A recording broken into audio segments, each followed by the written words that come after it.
ce qui s'est passé avec le plan Next, on ne l'a pas vu arriver.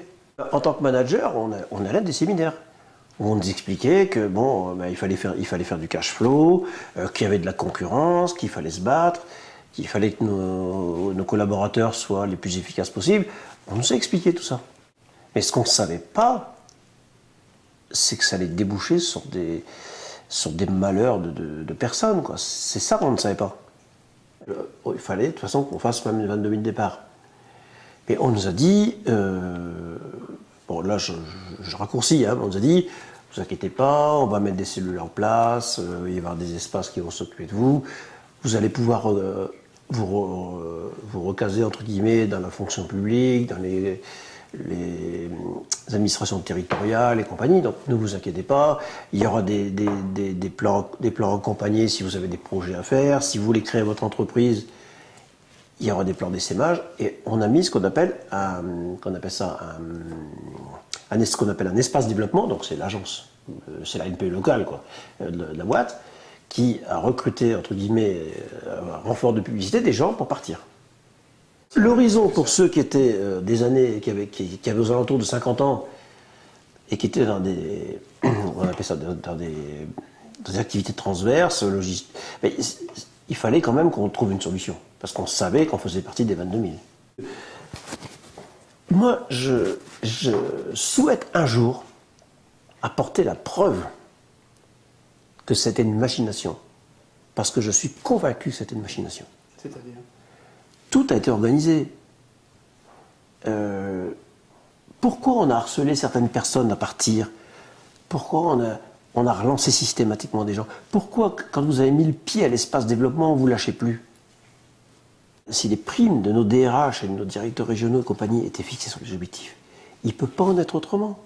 Leur but, c'était de faire partir les gens. Certains bâtiments ont fermé.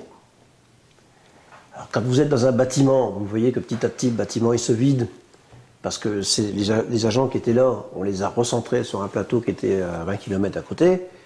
D'un seul coup, il y a 50 personnes en moins. Vous dites, mais moi, je ne suis pas commercial, où est-ce que je vais aller? Je suis resté dans un bureau, à Lens, où il n'y avait quasiment plus rien à faire. Alors, c'est vrai qu'au début, mais c'est comme la grenouille. Le syndrome de la grenouille, vous mettez une grenouille dans un bocal avec de l'eau. Vous faites chauffer l'eau tout doucement. Mais elle ne se rend pas compte que l'eau chauffe. On s'en aperçoit quand elle va crever, quoi. Ah ben nous, c'était pareil.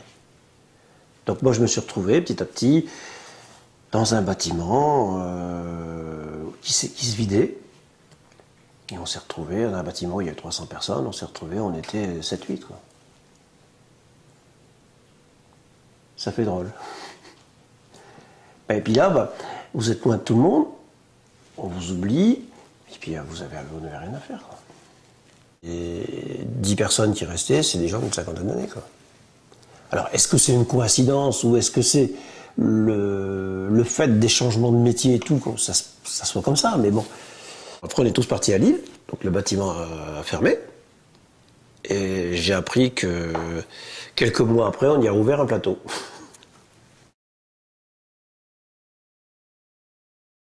Mercredi matin, moi j'arrive comme d'habitude, parce que moi j'arrivais très tôt le matin, j'arrive à 6h30, je m'installe dans mon bureau, tout puis à 9h30, donc il y a la secrétaire du patron, du directeur, qui me dit, le N-1 du directeur, donc l'adjoint du directeur, qui est mon N+2, peut te voir. Je m'en vais tranquillement, j'arrive là-bas, bonjour, au revoir, alors, ça va? Oui, ça va.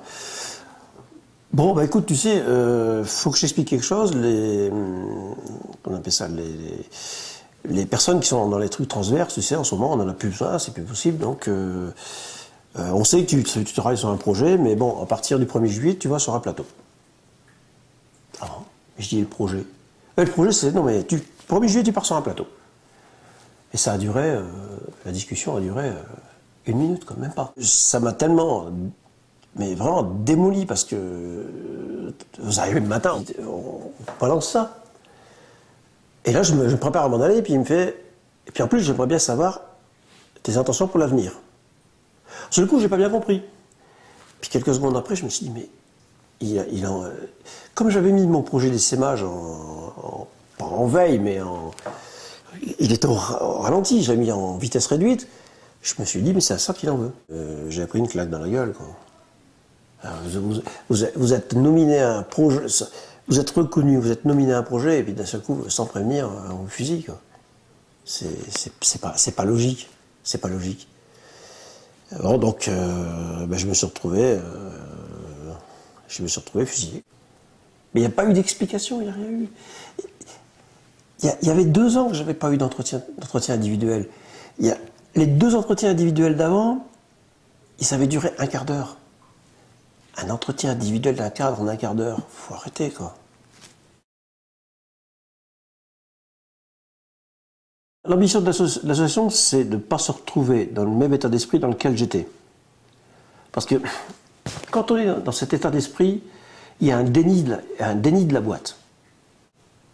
Et moi, je me mets à la place des gens. Alors, ça, c'est la première chose, me mettre à la place des gens en disant vers qui je peux me tourner, vers quelqu'un ou vers d'autres personnes qui ont déjà eu le même problème et qui sont dans le même cas et qui ont peut-être des pistes à vous donner, qui ont du soutien à vous donner. La deuxième chose, c'est pour qu'on arrête de dire, comme j'ai vu l'autre jour dans un article, qu'il y a une dizaine de salariés fragilisés. L'enquête qui avait été faite par Technologia signalait, je crois, près d'1 millier de personnes en difficulté. Les gens qui sont tout seuls, ça va finir par faire des sans-abri, des malheureux, des mecs qui vont se suicider, c'est clair. On peut pas... Quand on a été attaché pendant 35 ans ou 40 ans à une boîte, qu'on y a été attaché, on peut... C'est pas possible, la boîte vous laisse tomber, elle vous donne aucune visibilité, même pas prendre des nouvelles, rien du tout. Vous pouvez pas tenir. Aujourd'hui, c'est de la folie. Moi, ce que je veux, c'est qu'ils aient un point de repère. Et je veux mettre... C'est pas un état d'esprit de vengeance, mais je veux mettre les points sur les i. Le pire qui puisse arriver à France Télécom aujourd'hui, c'est qu'il y ait une nouvelle vague de suicides qui soit due au traitement des dossiers. Et si ça se passe, là, ça va être terrible. Parce que là, ça mettra bien en évidence que la boîte ne veut rien faire pour arranger les affaires. Et là, je le dis, moi, je sais ce que je pense. Je le dis franchement, si notre patron ne fait rien là-dessus, je pense qu'un jour, il paiera très, très, très, très cher.